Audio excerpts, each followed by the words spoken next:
Bismillahirrahmanirrahim. Assalamualaikum warahmatullahi wabarakatuh dan salam sejahtera. Pada hari ini, kumpulan kami yang terdiri daripada saya sendiri, ada Hamdanish bin Daniel dan saudara Hanis serta saudara Khair akan membentangkan satu tajuk yang berkaitan dengan isu-isu kontemporari dalam fiqh munakahat, iaitu berkaitan dengan wali pernikahan. Seperti yang kita sedia maklum, perkahwinan merupakan satu institusi yang sangat penting dalam Islam kerana ia bukan sahaja melibatkan hubungan antara lelaki dan perempuan, tetapi juga berkaitan dengan pembentukan keluarga, masyarakat dan generasi masa hadapan. Dalam sistem perkahwinan Islam, terdapat beberapa rukun nikah yang perlu dipenuhi supaya sesuatu perkahwinan itu dianggap sah menurut hukum syarak. Antara rukun tersebut ialah pengantin lelaki, pengantin perempuan, wali, dua orang saksi dan lafaz ijab dan qabul. Daripada rukun-rukun ini, wali memainkan peranan yang sangat penting khususnya dalam pernikahan seorang perempuan. Tanpa wali yang sah, akad nikah tersebut dianggap sah menurut mazhab Syafi'i yang menjadi pegangan utama di Malaysia. Namun begitu, dalam realiti hari ini terdapat beberapa isu dan cabaran berkaitan perwalian. Jadi, isu inilah yang kami akan bincangkan pada hari ini. Diharapkan pembentangan kami ini dapat memberikan kefahaman yang lebih jelas tentang peranan wali serta bagaimana Islam menangani konflik yang berkaitan dengan perwalian dalam pernikahan. Sebelum kita pergi kepada isu kontemporari, kita pergi kepada konsep dan syarat asas perwalian dalam Islam. Pertama sekali, kita perlu memahami konsep perwalian dalam Islam. Dari segi bahasa, perkataan wali membawa maksud teman, pelindung, penjaga atau penolong. Perkataan ini menunjukkan seseorang yang mempunyai hubungan yang rapat serta bertanggungjawab menjaga kepentingan individu lain. Manakala dari segi istilah syarak pula, wali merujuk kepada individu yang mempunyai kuasa menurut hukum syarak untuk menikahkan seorang perempuan dalam akad perkahwinan. Dalam konteks perkahwinan, wali biasanya terdiri daripada bapa kandung, kemudian diikuti oleh datuk sebelah bapa, saudara lelaki kandung, saudara lelaki seayah ataupun bapa saudara dan seterusnya mengikut turutan yang telah ditetapkan oleh hukum syarak. Maksudnya kena ikut turutan lah, daripada bapa, kemudian atuk, kemudian saudara lelaki, kemudian dan saudara bapa yang lelaki. Okey. Kedudukan wali dalam perkahwinan sangat penting kerana ia merupakan salah satu rukun nikah dan menurut mazhab Syafi'i. Hal ini berdasarkan sebuah hadis Nabi SAW yang bermaksud tidak sah sesuatu pernikahan tanpa wali. Hadis ini menunjukkan bahawa wali memainkan peranan penting untuk melindungi kepentingan wanita serta memastikan perkahwinan tersebut berlaku secara sah dan teratur. Selain itu, Islam menetapkan beberapa syarat sah bagi seseorang wali. Antara syarat tersebut ialah: pertama, wali mestilah seorang lelaki. Kedua, wali mestilah beragama Islam. Kerana perkahwinan dalam Islam tidak boleh diuruskan oleh orang yang bukan Islam. Ketiga, wali mestilah baligh, iaitu mencapai umur dewasa menurut syarak. Keempat, wali mestilah berakal, iaitu tidak gila atau tidak waras. Yang kelima, wali mestilah adil, iaitu tidak melakukan dosa besar secara terang-terangan dan tidak berterusan melakukan dosa kecil. Dan yang terakhir, wali juga tidak berada dalam keadaan ihram haji atau umrah semasa akad nikah berlangsung. Jika mana-mana syarat ini tidak dipenuhi, maka seseorang itu tidak layak menjadi wali dalam perkahwinan. Bismillahirrahmanirrahim. Assalamualaikum warahmatullahi wabarakatuh. Saya Muhammad Hanis bin Nurdin akan menyambung pembentangan ini mengenai dalil-dalil berkaitan wali pernikahan, iaitu yang pertama dalam Al-Quran surah Al-Baqarah ayat 232. A'udzubillahi minasyaitanirrajim. Fala ta'duluhunna an yankihna azwajahun. Maka janganlah kamu wahai wali-wali menghalangi mereka, yakni bekas isteri-isteri kamu, daripada berkahwin semula dengan bekas suami mereka. Jadi ayat ini menerangkan bahawa para wali bukan sahaja berperanan menikahkan ahli keluarga perempuan mereka, tetapi juga para wali ini berperanan untuk tidak menghalang ahli keluarga perempuan mereka daripada bernikah. Okey, kita beralih pula kepada hadis Rasulullah. Yang pertama daripada hadis daripada riwayat Abu Daud dan juga At-Tirmizi, iaitu ayyumam ra'atin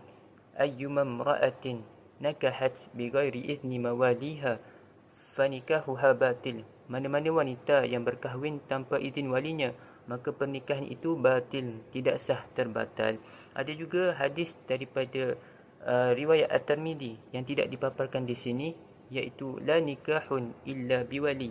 Maka tidak ada nikah yang tidak adanya wali. Jadi disebabkan itu wali menjadi rukun dalam pernikahan. Baik, Assalamualaikum warahmatullahi wabarakatuh. Nama saya Nik Muhammad Khair bin Muhammad Fadisham. Saya akan membentangkan slide yang seterusnya.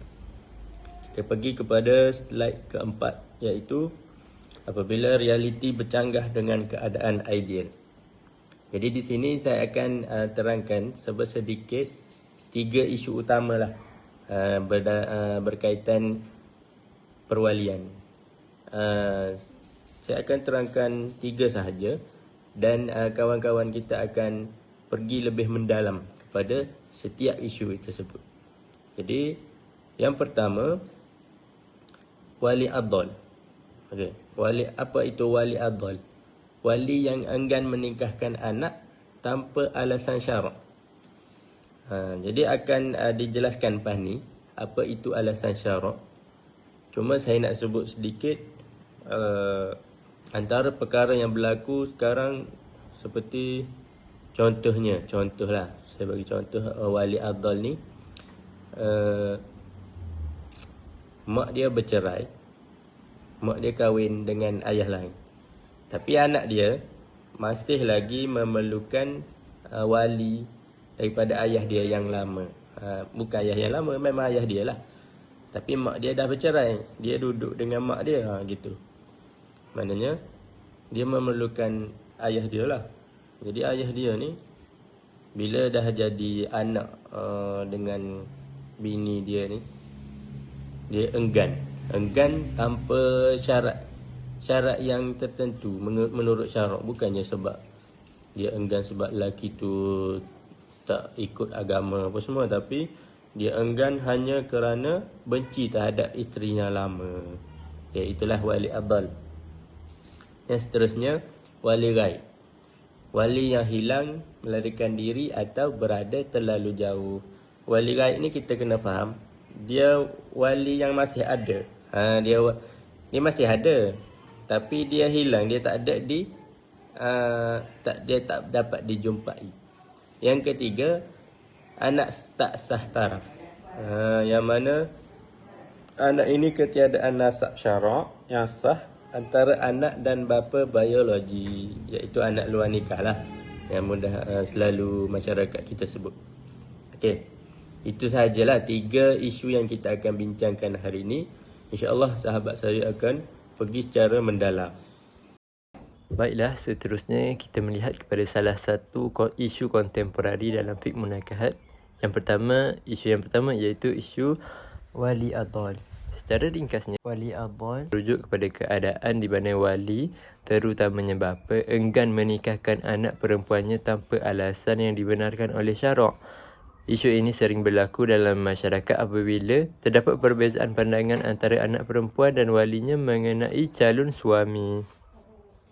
Maksudnya ada perbezaan pendapat lah bagi seorang perempuan yang mahu menikah itu dengan walinya sendiri, iaitu bapanya. Sebagai contoh, terdapat situasi di mana seorang bapa menolak untuk menikahkan anaknya kerana calon lelaki tersebut tidak mempunyai taraf pendidikan yang tinggi, tidak mempunyai pekerjaan yang mewah atau tidak mempunyai harta yang banyak. Walaupun begitu, dari sudut agama, lelaki tersebut sebenarnya berakhlak yang baik, berakhlak mulia, bertanggungjawab dan berpegang kepada ajaran Islam.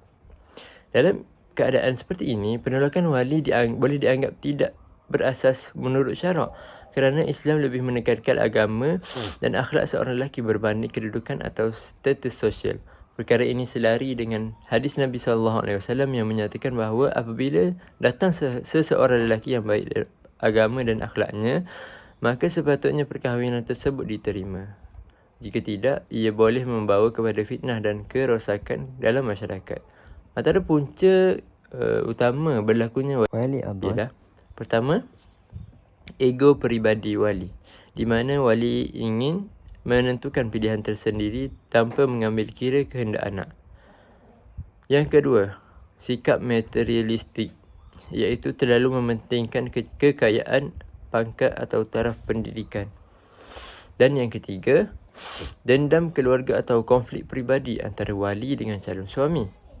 Yang keempat, perbezaan latar belakang keluarga, contohnya perbezaan status sosial atau negeri asal. Jika isu ini tidak diselesaikan dengan baik, ia boleh menyebabkan tekanan emosi kepada anak perempuan serta melambatkan proses perkahwinan yang sebenarnya dibenarkan oleh syarak. Baiklah, seterusnya kita tengok kepada solusi bagi penyelesaian masalah kes wali adhal ini. Apabila berlaku situasi wali adhal, Islam tidak membiarkan masalah ini berlarutan tanpa penyelesaian. Sebaliknya, sistem perundangan syariah menyediakan mekanisme penyelesaian melalui mahkamah syariah. Proses ini biasanya bermula dari apabila wali enggan menikahkan anak perempuannya tanpa alasan yang sah menurut hukum syarak. Dalam keadaan ini, pasangan tersebut boleh membuat permohonan wali adhal di mahkamah syariah. Permohonan ini bertujuan untuk mendapatkan keputusan yang adil berdasarkan hukum syarak dan undang-undang. Selepas permohonan dibuat, Hakim Mahkamah Syariah akan menjalankan siasatan bagi menilai keadaan sebenar. Hakim akan meneliti beberapa perkara seperti alasan penolakan wali, latar belakang calon suami, keadaan hubungan antara keluarga dan juga kesesuaian pasangan tersebut untuk berkahwin. Sekiranya hakim mendapati bahawa alasan wali tidak munasabah atau tidak berasas menurut syarak, maka mahkamah boleh membuat keputusan bahawa wali tersebut telah melakukan wali adhal. Dalam keadaan ini, kuasa perwalian akan berpindah kepada wali hakim. Wali hakim merupakan individu yang dilantik oleh pihak berkuasa agama untuk mewakili wali dalam kes tertentu. Dengan itu, akad nikah masih boleh dilaksanakan secara sah walaupun tanpa persetujuan wali asal. Proses ini menunjukkan bahawa Islam sangat menitik beratkan keadilan serta perlindungan terhadap hak wanita supaya mereka tidak dinafikan hak untuk berkahwin hanya kerana keputusan wali yang tidak berasas.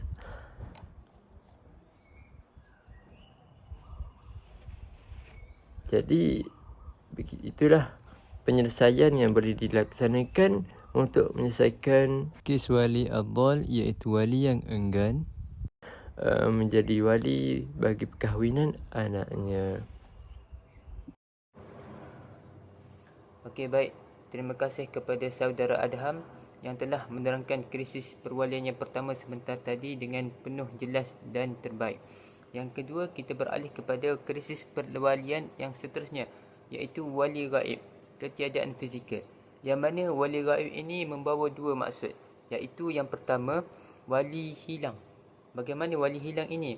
Iaitu wali hilang ini membawa maksud wali tidak diketahui lokasi strategiknya, lokasi spesifiknya, di mana wali itu berada. Iaitu paling jelas kita merujuk kepada ayahnya lah. Ayahnya hilang, tidak diketahui keberadaannya.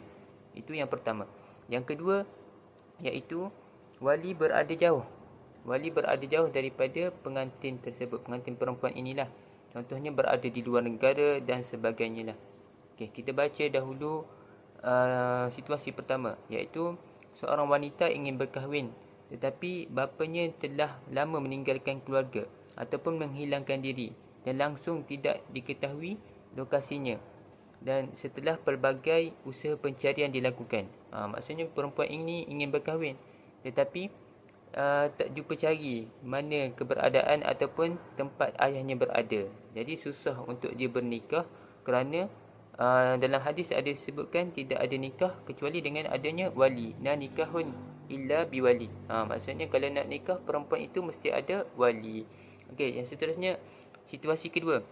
Wali nasab berada di lokasi yang jauh melebihi 2 marhalah iaitu para ulama membahaskan di antara 81 km hingga 90 km, atau kedudukannya tidak diketahui secara mutlak.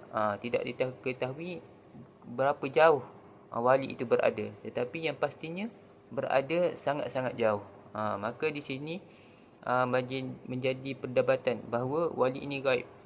Tidak ada untuk menikahkan perempuan itu pada masa itu. Jadi apakah puncanya? Punca utamanya ialah yang pertama sekali perceraian ibu bapa yang menyebabkan bapa membawa diri tanpa khabar berita. Jadi apabila perceraian berlaku, perempuan ini hidup tinggal bersama ibunya dan tidak tinggal bersama bapanya, dan bapanya pergi menghilangkan diri tanpa khabar berita, tanpa memberi nafkah dan sebagainya. Tapi ia tetap menjadi ayah kepada perempuan tersebut. Darah daging tetap mengalir daripada dalam badan perempuan itu. Jadi ayah lelaki tersebut tetap menjadi ayah kepada perempuan tersebut. Dan jikalau perempuan itu ingin bernikah, wajib mencari ayah yang melarikan diri tersebut. Jika ayah tersebut masih ada, perlulah ayah itu menjadi wali. Tetapi jika ayah itu telah meninggal dunia, bolehlah beralih kepada wali yang seterusnya ataupun wali hakim. Okey. Yang punca seterusnya, wali melarikan diri kerana terbeban dengan masalah hutang ataupun terlibat dengan jenayah. Samalah macam tadi, dia punya huraiannya. Kalau ayah dia masih hidup, tetap perlu mencari ayahnya, tetap perlu berjumpa dengan ayahnya. Jikalau telah meninggal dunia, barulah boleh beralih kepada wali nasab yang lain dan juga wali hakim jika memenuhi syarat-syaratnya. Okey, seterusnya kita beralih kepada proses pengesahan dan penyelesaian wali-wali gaib. Jika terjadinya keadaan ini, iaitu wali gaib, bagaimana kita hendak lakukan? Yang pertama sekali, apabila ketiadaan wali gagal dikesan atau berada melebihi jarak 2 marhalah, kita dah mengetahui wali itu gaib ataupun tidak adalah di situ. Maksudnya yang seterusnya kita perlu melakukan laporan polis, yang mana pemohon wajib membuat laporan polis sebagai bukti usaha pencarian rasmi. Ini bagi wali yang hilang lah, bukan wali yang melebihi 2 marhalah tersebut. Jadi untuk mencari wali yang hilang tu, perlunya membuat laporan polis sebagai bukti kita mencari, dan juga sebagai bukti usaha itu telah dilakukan dengan bersungguh-sungguh lah.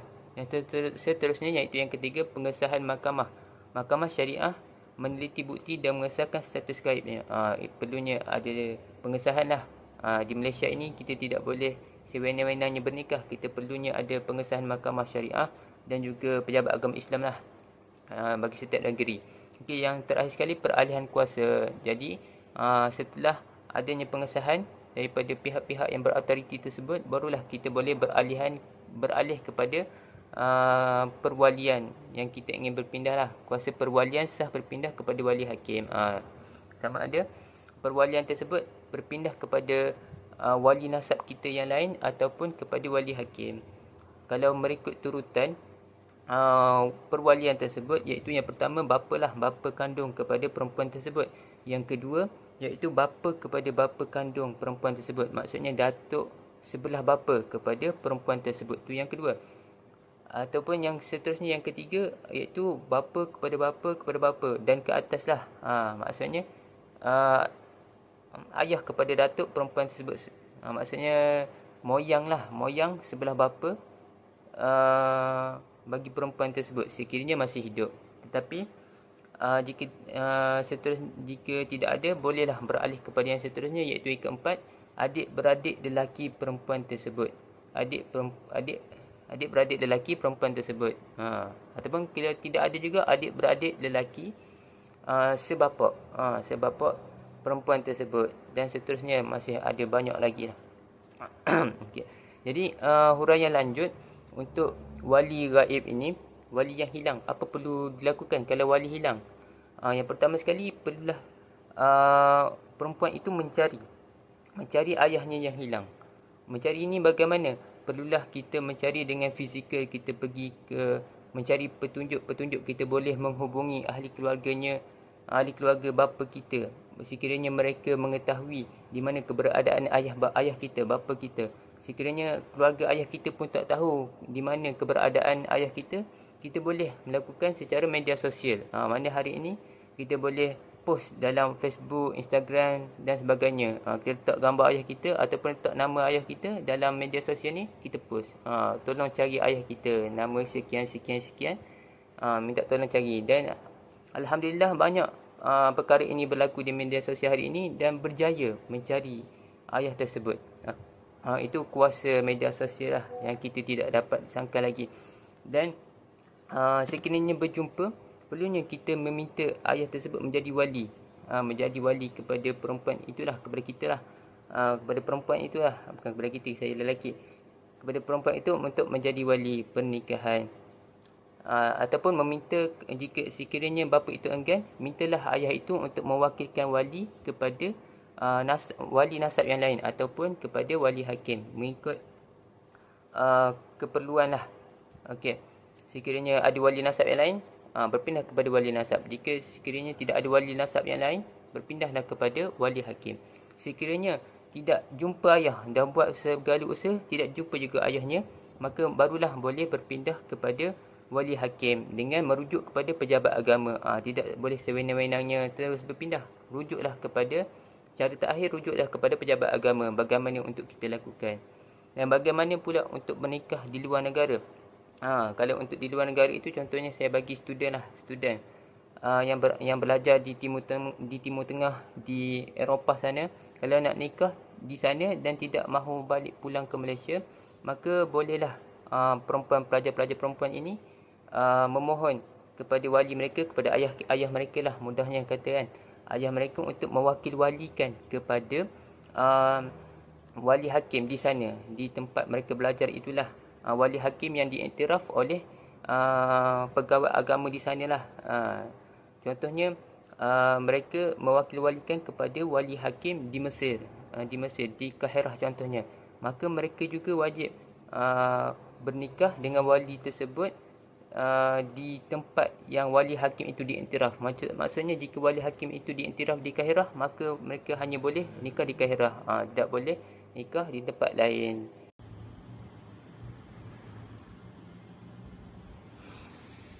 Okey, kita pergi kepada krisis perwalian yang ketiga, iaitu anak tak sah taraf ataupun ketiadaan nasab.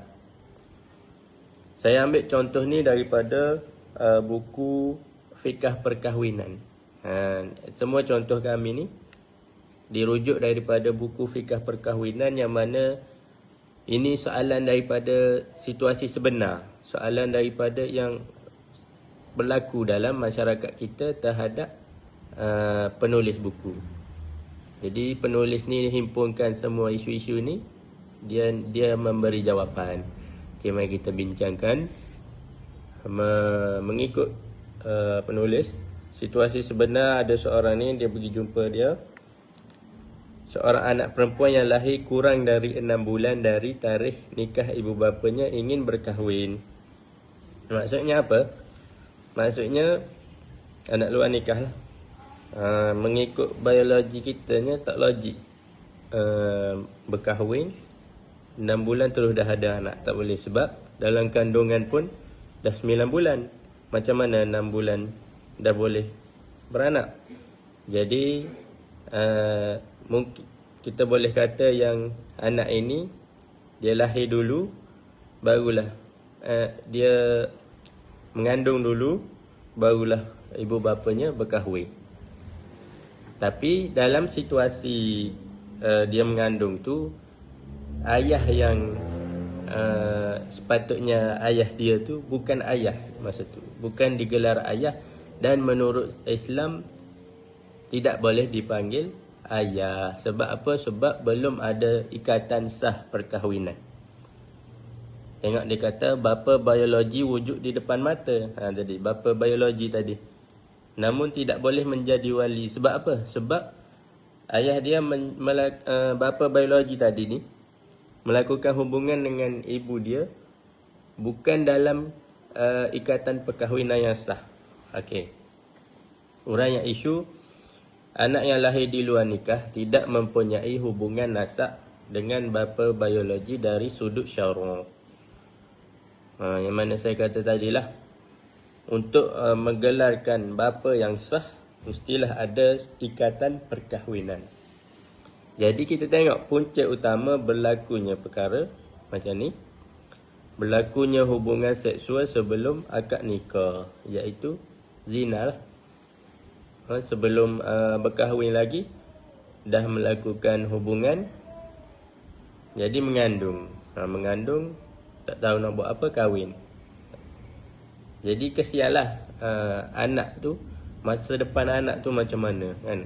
Kita kena fikirlah. Yang kedua, kekeliruan status nasab yang berpunca daripada pernikahan tidak didaftarkan mengikut undang-undang. Jadi bila anak luar nikah tadi, dia nak daftar, jadi dia jadi susah lah. Dia bukan anak. Bila daftar pun bin dia dah bin Abdullah ataupun lain daripada nama ayah bapa biologi dia. Tak ada. Jadi kekeliruan di situ. Dia nak kahwin pun tak boleh guna bapa biologi dia untuk jadi wali. Jadi kita tengok slide seterusnya. Jadi apa status perkahwinan ni? Status perkahwinan anak tak sah taraf ni, ketiadaan pertalian nasab syarak. Jadi dia memutuskan kelayakan bapa biologi sebagai wali. Jadi tak boleh lah. Bapa biologi tadi tak boleh jadi wali. Risiko hukum, jika bapa biologi dipaksa menjadi wali, pernikahan tersebut dihukum sebagai fasik, rosak. Kerana kalau dia tak jelaskan kepada pejabat agama, dia tak jelaskan, dia buat senyap. Dia buat senyap, anak dia kahwin tadi dalam keadaan fasik, rosak, dan hubungan yang dia lakukan dengan suami dia tu pun tak sah, berterusan dengan keturunan-keturunan dia, semuanya tak sah. Jadi kita kena tengok betul-betul lah. Islam mengajar kita meneliti perkara ni supaya menjaga nasab kita, menjaga nasab, menjaga pertalian kita antara saudara. Kita tengok penyelesaian mutlak itu, anak perempuan tersebut wajib menggunakan khidmat wali hakim. Seperti yang diterangkan sebelum-sebelum ni lah. Wali hakim untuk memastikan pernikahan sah di sisi syarak. Guna wali hakim, dia tak ada cara lain. Sebab dia tak ada ayah yang sah untuk dijadikan wali. Dia hanya ada bapa biologi, dan walaupun bapa dia tu kahwin selepas dia mengandung, selepas dia tu dah dimengandungkan, tidak boleh juga jadi ayah. Okey, kita pergi kepada slide seterusnya. Rahmat keadilan syariah dalam institusi perkahwinan. Jadi yang pertama adalah objektif perlindungan lah. Yang mana sistem perwalian dalam Islam pada asasnya bertujuan untuk melindungi kebajikan dan kehormatan wanita. Bukannya satu alat untuk menzalimi mereka. Sebenarnya wali ni dia melindungi wanita. Bukannya menzalimi kena ada wali baru boleh kahwin, tak. Wali ni kan kita faham sebagai penjaga, iaitu ayah. Kalau tak ada ayah, atuk. Kalau tak ada atuk, abang. Jadi maknanya individu yang menjaga perempuan tu wajiblah memerlukan kebenaran individu tersebut baru boleh seseorang perempuan itu berkahwin. Maknanya bertujuan untuk melindungi, bukan untuk menzalimi. Yang kedua, wali hakim sebagai rahmat. Sebab apa wali hakim ni sebagai rahmat? Campur tangan mahkamah syariah melalui wali hakim adalah satu jalan keluar syar'i bagi menyelesaikan sebarang kebuntuan dalam isu perwalian kontemporari. Kita tengok macam tadi. Dia tak ada ayah yang sah, dia anak tak sah taraf. Isu yang ketiga tadi kan, dia berstatus anak yang tak sah taraf. Dia tak ada ayah, tak ada wali. Jadi buntulah di situ. Berlakunya kekeliruan. Di sinilah wali hakim menjadi rahmat untuk umat Islam, yang mana boleh mewakil walikan wali hakim tersebut sebab dia tak ada apa-apa. Tu dia. Yang ketiga, kunci kesucian institusi. Integriti wali nasab yang adil disokong oleh ketegasan peranan mahkamah syariah, memastikan institusi perkahwinan kekal suci dan terpelihara mengikut landasan agama. Jadi bila ada dokumen-dokumen yang sah, ada wali, ada surat beranak, ada semua, nasab tu dijaga. Kita tahu dia perempuan ni ada ayah dia ada atuk dia ada. Kita boleh cek. Maknanya perkahwinan yang sah, baru ada anak. Semuanya mengikut landasan agama. Maka hilanglah kebuntuan dan kekeliruan. Di situ kita tengok nasab itu suci, mengikut landasan agama. Okay, sampailah kita kepada slide yang terakhir, iaitu rujukan. Yang mana yang pertama-tama sekali kami telah merujuk Al-Quran untuk dalil-dalil dalam semua hukum tadi lah. Yang kedua, Jabatan Kemajuan Islam JAKIM berkaitan dengan isu-isu dan undang-undang syar'i di Malaysia. Yang ketiga, Muhammad Yusof Abdul Aziz dalam etika profesion keguruan, tanggungjawab dan cabaran dalam menepati isu salah laku seksual. Yang keempat, Mustafa Akhin, iaitu kitab Fiqhul Manhaji dalam bab menggunakan had tadilah. Dan yang terakhir sekali, Zainal Ahmad Hashim, Polisi Sekolah Selamat dan Mekanisme Pelaporan Gangguan Seksual, Perspektif Guru di Malaysia, Jurnal Kepimpinan Pendidikan. Jadi itu sahajalah daripada kumpulan kami. Sekian, Assalamualaikum.